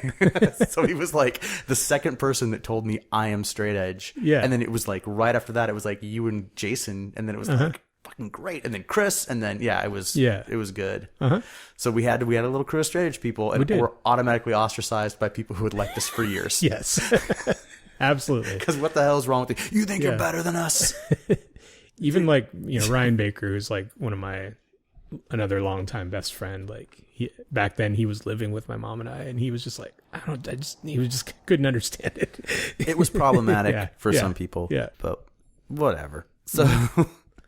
It worked out all right. Yep. So you guys start playing as First Step. Yep. And that's when we started kind of getting like a straight edge scene. And then I was in a band that wasn't a straight edge band, unfortunately, called At Odds. Yes. And because you guys had a practice space, then we could share the practice space with you. And it was in that practice space that we tried to put on the show. The Brotherhood was going to come and play. And that was part of the way that we connected us to to the Seattle scene. Yeah. That you guys did. Mm-hmm. And they didn't get a play that night. We talked about this one on the Ron episode. Yeah. But it was no longer John White singing, it was Ron singing. Yep. And things really started to move once Ron started to be this mover and shaker and started pulling everything together. And I think we had actually played, I think before that, we had actually gone down and played at in Lenny's basement in Bremerton with Brotherhood. More than once, right? And was refused Twice? for a show who went on to become Undertow. I think we played Lenny's once. I remember my mom drove us There's 2 down different there. flyers. Was there? Really? That's the thing. I think we had to cancel. Or there was a Seattle show that you guys were supposed to play with them. Is that what it was? I think there was one show that we had to cancel. Okay, and see, I'm going off the flyers, and I only saw the one. Yeah. Like we also played Spokane in the summer too. We went out and played Spokane with Brotherhood and Better Off. Yeah. Jason Leon. Yeah. The if you have the Better Off 7-inch, the pictures on the back are from that show. Are they really? Yeah, and Bill Baker's in the photo. I don't think I have the 7-inch. We'll have to look. Yeah. And Bill took some amazing photos of Brotherhood at that show too. Yes. Yeah. So this is cool. So there was a legitimate straight edge band, and then we were all trying to do stuff, and we had the skateboard shop going, and things came together nicely. And then you guys went in to record a 7-inch. Yeah. So the guitar store, Man of Music, which was kind of by Jason's house and where Jason took his stuff. The guy that worked there, I think his name was John. He was like he was a butt rocker, but he was awesome, really cool guy. He knew something about recording. So did he own the store? No, he was just an employee there. Okay. But we got, I think Brian Van Cleek got us access to the studio at Fairhaven College. Yes. And John came to help engineer it, and we never finished it. I don't remember why, other than maybe we Bill ran out of Baker time. was supposed to put it out. That's right. Bill Baker stole my name for a record label. Uh-huh. He said he was doing Rated X, and he was putting it on, and he announced it and like made a flyer, and stickers and everything, and like homemade hooded sweatshirts and all kinds of stuff. And I went, God damn it, because I had a sweatshirt that had said Rated X on it for a long time. Like that was my name for my straight edge thing. So I then decided, fine, I'm going to do my own little record label. I'm going to go off on my own excursion. And so that's how my record label got its name. Okay. Yeah. So you guys were supposed to be, I think you were supposed to do a 7-inch with Bill and a comp song for Excursion. That's probably right, yeah. But nobody else I never got any other comp songs from anybody but 1007, so I just put out a 1007 record. Here's the thing. Those tapes of that first step recording have been circulating for years. No. They're not, no one's heard them. The actual reels. Oh, wow. Because someone, like every once in a while, someone gets this hair that they're going to take those things in and mix them, and they're gonna have this recording. They're sitting at my house right now. Wow. That's crazy. They're old. Yeah. I don't know if they are still playable. I don't even think we recorded all the tracks or songs. Like, I don't even remember doing vocal tracks or anything like that. Like, we went in one night and did some stuff. But I think it was. I think there were technical difficulties or something like that. There were technical difficulties, but they were worked on other nights. Were I believe. they? Okay. I think that Bill and Brian really tried to do more stuff, and it may be that you went in and did your tracks. Well, I was the drummer, so yeah, I just had to like do the drum tracks. So I think the belief has always been that it was a mixing issue. Really? Wow. Look, and there is no way it's going to sound good. No. But it's a piece of history that is still out there untold. Like, let's say it's almost there, right? Yeah. Someone could fill in the missing parts. This is true. Don't you want it? I would be curious to hear it. I do have somewhere in my pile of cassettes, I have like old practice tapes from First Step. Really? Yeah. Any that are listenable that you can hear? Yeah. Okay, well, I'll have to try and dig them up. Get those up on YouTube. I also have the Failure demo somewhere too. So. Oh, wow. Yeah. Okay, so Failure is a band you did after First Step. That was so the summer after we graduated from high school. Jason went away to college, and he came back the following summer, and we started Failure. You're right. And in between that, we did a band called Second Nature. Yeah. I sang, and you played guitar. Mm-hmm. And that was also when I was in Extremity with Bill and Chris. Yep. And Mike Mitchell played drums. Yep. And Marie Coach played bass. Yep. Because we were awesome. And Shane. Shane was in Extremity. Shane was in Extremity. And Bill sang, and Chris played bass. Did I play bass for Extremity? I played bass for Extremity. Yes. And Chris played guitar. Yeah, I think that's right. Yep. And so that was the kind of like the second generation band. Like, okay, let's get away from the high school stuff. And that was like the Bill Garage Show era. Yep. You know? And that's when all those, so like Shelter Comes to Town, Inside Out Comes to Town. Yep. The Offspring play in Bill's garage. State of the Union, The Stench. I still have my Stench record too, by the way. Nice. From that show. Yeah, from that show. Solitaire. Yeah. Yep. They said it was really rare. It's very progressive for back then, actually. Definitely. What I loved about this, I mentioned this before, what I loved about the Stench show is that like everybody was like, what the hell is this? And there's like one or two dudes that were just like, yes, so stoked on it. Like snowboarder dudes or something, you know, that were just like there to see the Stench. And I always liked that. Yeah. Okay. So there's nothing, I mean, we don't have any recording or anything. Second Nature wasn't that great. Whatever. We played a couple shows. It was fun. It was a thing to do. That was my first band playing guitar too. And I remember having such bad writer's block. We did a Crimp Shrine cover. Oh yeah. I forgot about that. And we did a Descendants cover. Which Descendants song did we cover? My World. That's right. Yeah. I forgot about that. And the Crimp Shrine never sounded right. And when you moved to Portland, after you'd been down there for like a year, I came down and you were like, Dave, and you played, and I think we had Mike with us. Oh, okay. And we played that Crimp Shrine song better than the band ever did it. I was always like, oh, we should have been like this because I was so in love with the Crimp Shrine. Yeah. It was Situation, I think. Yep. You're right. Yeah. And then I remember we wrote like a really bad Operation Ivy knockoff song too. Oh yeah. We had a song that had like, I think we were even supposed to say, pick it up. Yeah. Something like that. We were real influenced by Operation Ivy at the time. We were real influenced by McRad. Oh, yeah. Probably a little Green Day, too, because that was right when I first started getting into Green Day. But also hardcore. And hardcore, yeah. Oh. Yeah. So that was we practiced in my grandmother's shed. Yeah. Remember finding a mouse in a bottle out there at some point or something. Sounds about right. Yeah, yeah. So there you go. So then you leave. Yeah, I just kind of got to this point where I was like, Bellingham felt really small and there was all kinds of drama going on. I was like, I'm going to move back to Portland, live with my dad. And funny, I don't remember any drama. So you moved down to Portland. I didn't know you were escaping drama. Yeah. Well, I just felt like I needed a change, I guess. So I moved to Portland because that's where my dad was. It was a good time to leave Bellingham. I think it was. Yeah. Yeah. I didn't stay much longer. Yeah. And yeah, I moved down to Portland. I met Seth and Matt Hunter and Matt Moyer and Carrie Voller, and they were all in high school still, but they were into straight edge. And Carrie had actually come to a show in Seattle that I had gone to that had Undertow and The Offspring, and I think Face First played that too. Probably. And I met him. I got introduced to him through Mark from Undertow, I think. And so when I moved down to Portland, I got in touch with those guys, and we started playing music together. And what was that band? Cloudbreak. We actually had like 3 or 4 bands. We had Cloudbreak, which was the main one. Stonefish, which was had another guy named Kirk in it. Now these bands have recordings. Cloudbreak has a demo that Carrie put up recently. I played drums in that band, and then there's also in a band called Red Letter Day with Matt Moyer. We played a show with you, right? A band I was in with Bill and Briar and Mike. With Red Letter Day, yeah. No, it was a band. It was Bull Gooselini. We played in Longview with you guys. Back. Bill and I were in a band called Crumble and Fragment. And Cloudbreak we came up and played Kelly's Garage with you guys. Yeah, yep. And Face First played that one too, I think. I think so. Yeah. Or was it Town Center? Warm Fuzzy, yeah. Warm Fuzzy. It was one of the. It was one of those bands that we all related to those guys down in Seattle. Yeah. Okay, so you guys, thank you for walking down our memory lane of these bands. You're gonna be terribly interested, but there's a lot of piecing together of people here. But part of what happens is Bret starts making bands in Portland, and we didn't really have much connection to people in Portland. And I forgive you, but you sold out. I sold out. How did I sell out? You being straight edge. Oh yeah, that's right. Yeah, when I turned 21, I started drinking beer.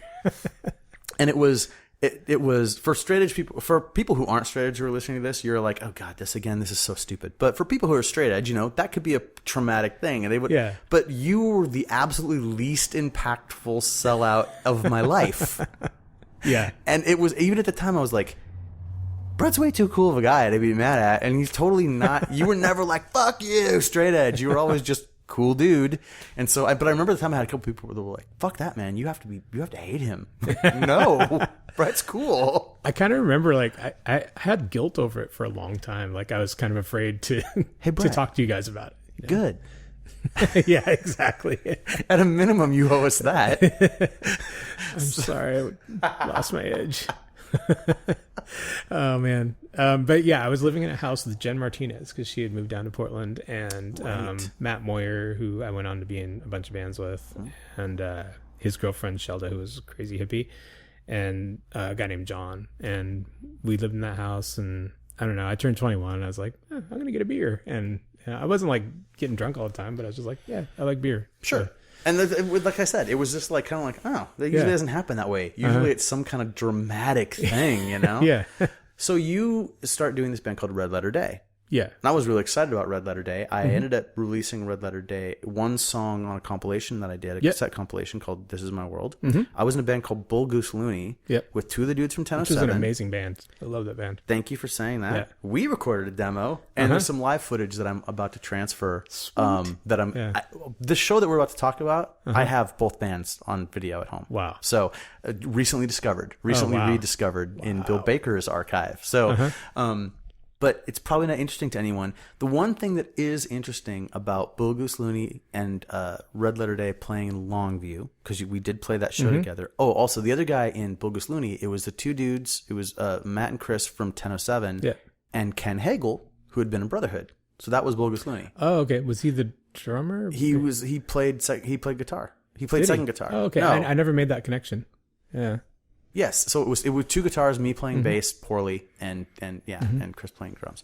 So we play Longview, and do you remember? There weren't a lot of people at the show. It was fun. We had a good time. Yeah. Do you remember what the people who put on the show told us about the band who had just played there before us?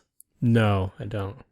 They said, we just had Green Day here. Oh, I do remember that, yeah. And they wouldn't leave. They said they all paired off with different girls at the show and like disappeared into the town, and everyone was like, where the hell did they go? And I guess they were so in love with Longview that they wanted to stay. Like they were going to quit being a band. We're just going to stay here. And then eventually like someone pulled them to their senses and they left, right? Don't they have a song called Longview? That's my point. Their first big hit is called Longview. That's right. It's named after that. It's named after that thing. I don't even remember that. Which we weren't really part of. We just heard the story about being there after, you know.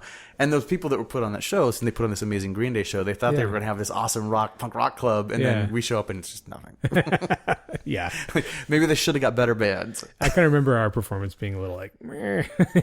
Sure. Yeah. But performances that are meh get a lot better with an excited crowd. This is true. Yeah. So that was awesome, and then it was shortly after that you aren't doing Red Letter Day anymore. Yeah, so Chris the drummer, I wanted to put out a Red Letter Day record. Oh, really? Yes, I was concerned about the whole lyrics thing. Yeah, Matt wasn't really into lyrics back then, so he would just a lot of times the songs were like different. Random. They were sounds, right? Or whatever was on his mind at the time. Yeah, they were just kind of random. I don't know if you actually ever wrote any lyrics down, but yeah. Like, I think the song we put on your comp was like Sail on Happy Today, something like that. Yeah. Which that was a fun song. But Dutch East expressed interest in wanting to do a record for that band. And I don't even remember that. Yeah, you may not have told me that, but yeah, that's crazy. But then you guys form another band. Yeah, so Chris the drummer and she and I were kind of like wanting to do more punk rock stuff, like more pop punk. And Matt was really like, at that point in his life, he was more into like the Cure and melodic stuff. And so we kind of were dicks and we kind of kicked him out. And we went and started what was Rake at the time with Seth and Matt Hunter. You guys were real influenced by Rocket from the Crypt. Absolutely. Yeah. That was like one of our big influences. But we were also like really into Swizz and a lot of DC stuff. And Bill and I both got real excited. Bill had just put out the Ringworm LP. That's right. On Incision Records. And he immediately decided that he was going to do a subdivision of Incision Records that was going to put out pop sounding music or poppier sounding music. So he started Hodgepodge Records, a division of Incision, and he put out the Rake 7-inch. Yes, the Stupor 7-inch. That's correct. Yeah. And I have a DAT tape for the Rake Bionic 7-inch that was supposed to come out on Excursion. Oh, yeah. That did not because you guys basically it changed to Hutch. Yeah. You guys changed from Rake to Hutch because there was another band called Rake. Yeah, correct. And said, let's not put out that record. Let's do another one. Mm-hmm. Because the recording was a little wonky. Yeah, we had been recording with this guy, Tom. It was really nice, but not a super competent engineer in terms of getting good sounds, And the songs are cool, though. I have a fondness for the songs. They're fun, but yeah. So yeah, we'd written some new songs that we liked a lot more. I think was also the case. And you guys become Hutch. Yeah. And all of a sudden, you're fucking great. I think all bands get to a point where when they've been playing together long enough and they've done enough shows, they kind of hit their stride and they're in sync. And I think we've gotten to that point because we've been working hard. Hutch was supposed to be my jawbreaker on my label. Hutch was going to be like, and is, okay, so I ended up putting out a 7-inch called The Last Cold I'll Ever Catch. Yeah. That was recorded by Clint Werner from Seaweed. He did a bang-up job on it. There was 3 songs recorded there. Fun experience, yeah. No, 4 songs, because there was a song on a compilation that I put out that was also recorded by him. That's the Kiss the Floor song that's on the Universal Choking Sign comp. Yep. And then I was super excited for I wanted like an LP. And what we ended up doing, you guys ended up recording down there. Yeah. And it was a fiasco. It took a while to get that thing into a listenable shape. For whatever reason, I'd get these CDs and they'd have like weird, like, the speed would be funny on them. Or there was some weird, I would be like, guys, send me a real version of it. Or I'd get it on a cassette or whatever. No, I need to hear what it really sounds like. Yeah. But then we ended up putting out the CD, the Jack London Hotel CD. Yep. We recorded that with my friend Rob, who I still work with now. He owns AY Recordings and he still has a studio. And at that time he was working as an employee for a big studio down in Wilsonville that went out of business. And, we had to do it nights, basically, because that's when we could get it for free or cheap. And yeah. And it was cool. I love it. And Bill was producer on that. He came in. Bill Baker. And there's if anyone has the Hutch Jack London Hotel CD, it's a fantastic CD. I know you love it, but if you listen through all that weird babbling at the end, there's a hidden song. There is, yeah. It's called Honduras. Baker does half the vocals on it. Yeah, he does. And it's awesome. So the babbling is kind of a funny story because Mike, our drummer, he had to work the next day. So he was asleep in the hangout room and we woke him up and we're like, Mike, go put a guitar on and just do something. And if you know Mike, he's just got a crazy sense of humor and he was like half asleep and he just gets the guitar and starts rambling and Matt, our other guitar player, gets on the drums and starts playing drums and just basically like crazy late night stuff. And yeah, it turned out we were cracking up like crazy. I'm sure nobody else thinks it's that funny, but yeah. Oh, totally. But so it's just a thing you put at the end of a CD. Yeah. But I would think people, if you, there's no break, there's no song break. No. So if you don't suffer through it, you don't find this really cool song at the end of it, and it's not listed on the CD despite being awesome. It's called Honduras. So what I thought was going to happen, because if you remember the time, all of a sudden the signing wave was happening. Yeah. And the majors were coming calling and Warped Tour was happening and people were getting real excited, and bands like Hutch, the reviews you guys started getting on those records were unreal. Like people were excited. You were like Portland's dirty little secret that everyone was about to find out about. And I was just like, I remember being a real dick. There were phone calls where I would just call you up and just say, tour, go on tour, go on tour. And you'd say something like, and I would just wait and go on tour. I'd not say anything else. Hang up the phone. Total asshole. But I needed you guys on tour. Yeah. Go out there. This is going to be a thing. But it was already on the downswing. It felt like we kind of started to take ourselves too seriously. We hired an attorney who was a tremendous douchebag to try and help us, and he tried to be more of a manager. Right. And we had CZ Records come down and talk to us. That I think we played like the first North by Northwest, which is now Music Fest Northwest, and there were all these people there to see us play. And at that point, people started not getting along, so we were taking it too seriously. So that was kind of the downfall, and eventually we just sort of I think what happened was one person quit the band in protest, and then the rest of us were like, forget it, because we weren't having fun anymore. So, and that's, what are you gonna do? Yeah, And there was a brief period of time where Slow Side Down and Hutch were happening at the same time. Yep. And Portland was just on the map. It was Powerhouse so good. had so many amazing shows. Like every weekend you could go there and see amazing bands. Rancid played there.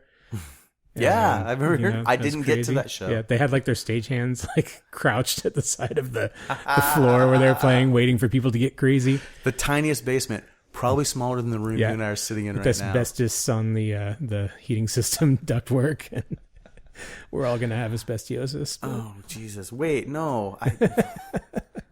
Those were really fun times. Mesothelioma. Yeah, those stupid ads are for me. Huh? Yeah, exactly. But that was an epic time. I mean, there was a lot of amazing stuff happening then. Not only Slow Side Down, there was 10-4. Yep. There were so many good bands in Portland during that time. There was another one that got 30-6. 30-6. There was Rusty Martin, which Al from Rusty Martin lived in Portland during that time. He went on to be in a pretty big band, and I can't remember their name right now. But Mike, your drummer, was in another band called Soda Jerk, which to this day is one of the greatest things I've ever heard in my life. They were from Eugene, and he was in the band shortly after, I think Sarah, their drummer, went away to college or something like that. But I have their demo. I actually got in touch with their guitar player, and he sent me like a CD of all their stuff, and it's still amazing. It's like Superchunk with a female singer. Just it's catchy. No, I still find myself humming something and not knowing what it is, and it's that Soda Jerk. And I have a crappy cassette tape, so you now have a job is to get me the Soda Jerk stuff. I will provide it to you. I wanted to put that out so bad. I was desperate to put that out. They're still like one of my favorite bands. And Olivia, she lives in Seattle now, and she's on Facebook. Oh. She does some music stuff still.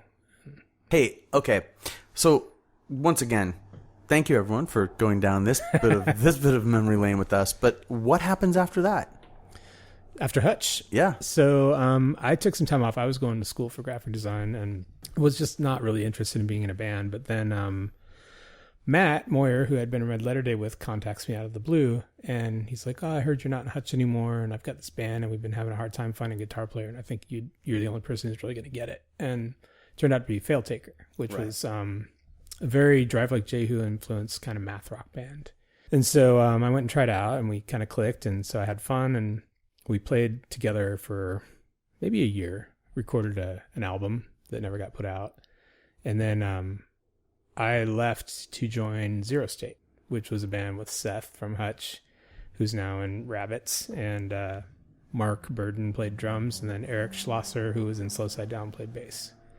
And that was more like post-hardcore kind of rockin' stuff, and it was a lot of fun too. But then Mark the drummer quit, and he was kind of like the foundation of our band. Right. We played our last show in Seattle, which was just a disaster. We opened for Botch and Blood Brothers, and my equipment kept failing. Wait, where? Which the Velvet Elvis. Okay. That was our last show, and it was awful. But I remember because there was kind of a buzz about Zero State up in Seattle, and people were really excited about it, but we just kind of shit the bed at that show. It just fell apart. Yeah, it did. Yep. And so now repressed memories are coming out now because I was at that show. Yeah. I definitely saw Botch and Blood Brothers at the Velvet Elvis. Yeah. Now I'm remembering something about unhappy people. Yeah. Well, to start off, I hadn't been with the guys to load up gear, and they left my box with all my pedals and cables behind. So I had to borrow stuff, and then my guitar wasn't working, and then I borrowed a guitar from the guy in Blood Brothers, and that didn't work, and so I stopped playing guitar, and then we were trying to figure it out, and I think it was Meg who booked shows there. She got all pissed, and she's like, you guys need to play a song, get off the stage. So we were just like, thank you, good night. That was it. God. It's pretty awful experience, but sorry. But see, it's important that we can laugh about them now, or that I can laugh and you can suffer. Yeah, exactly. I also have Bandcamp pages for all this stuff too. I remember you put a bunch of this stuff up a few years ago, and it was great. And some of it I'm like, oh, this is the first time I've heard this stuff. I know we've talked about it. I just never got a chance to. I was up here and you were down. Still making Portland happen, which was cool. Yeah. And I don't know. I was in a couple other bands, Reduction Method, which was really math rocky, and then Bear Fighter. That's right. My God. Screamy hardcore stuff. Yeah. And then, then there was a long period of time where we didn't really hear from each other much. I mean, I hear from you every now and then, but everyone grew up and did things like get married and have families and get real jobs and all that sort of thing. And then not too long ago, I hear this awesome band called Larrabee. Named after a place I knew from my childhood. And I got a great T-shirt from this band called Larrabee. I know is that your most recent musical project? Yeah, that is, and that was with my my girlfriend at the time, Sarah, and we started out collaborating on music, and then it kind of morphed into Larrabee, which started out being really dreamy, kind of shoegazy stuff, and then we got a bass player and a drummer, and it turned into more kind of power pop stuff, and and we're kind of.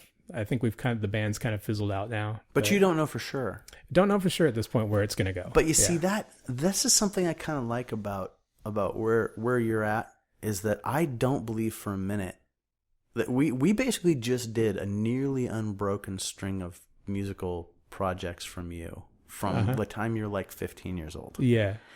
With maybe a little bit of time where you weren't doing as much when you had young kids. Yeah. But even that couldn't keep you away. You'll do more.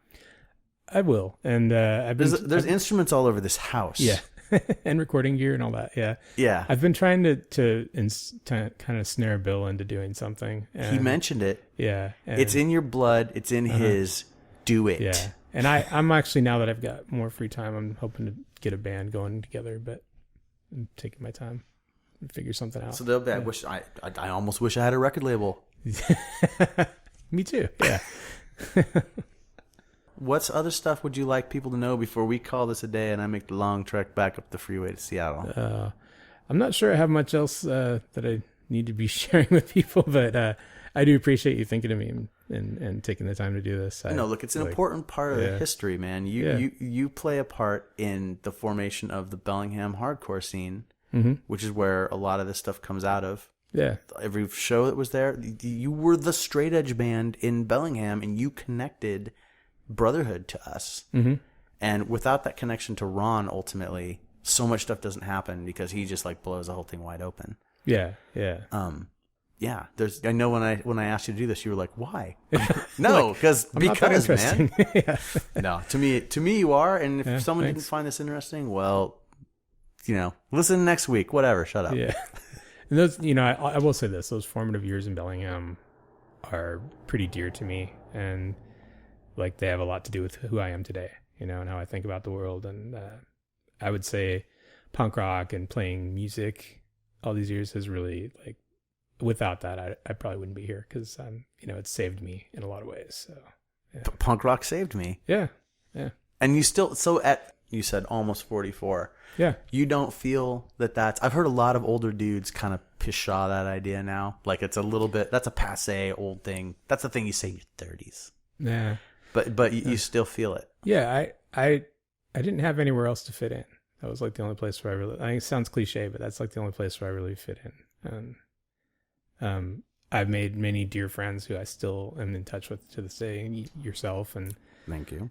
Through all of this, it's just been, I'm grateful for it. So, yeah. All right. Well, I predict the project with you and Bill is going to be the best thing yet. I hope so. I don't know. We'll see what happens. All right. Thanks for doing this, man. Sure. Thank you. Appreciate it.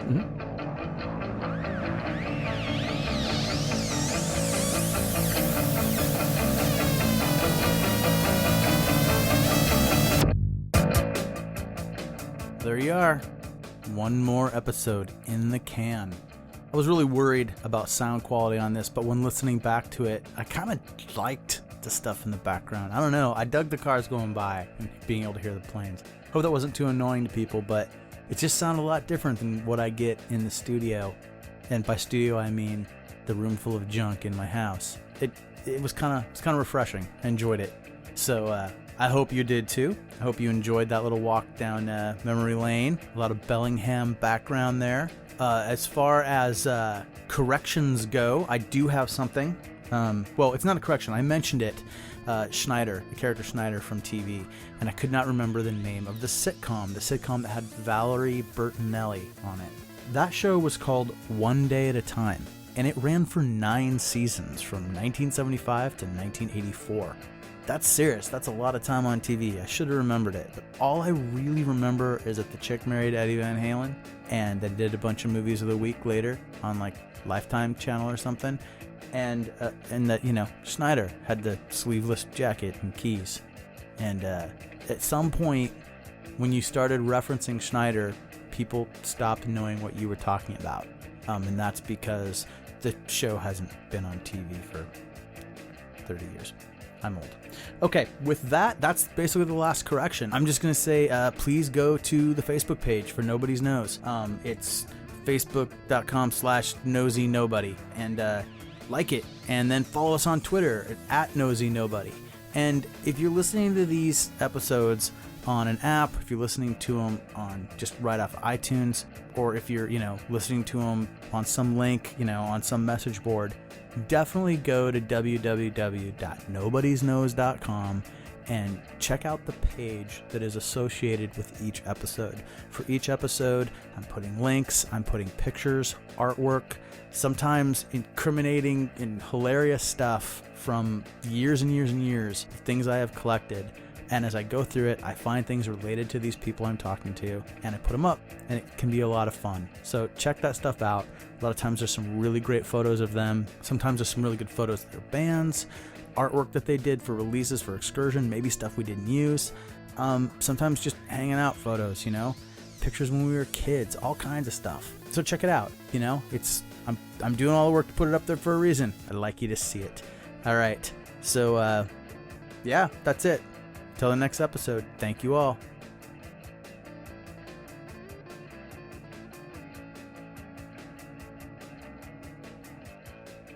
This podcast is a product of the Nobody's Knows Podcast Network.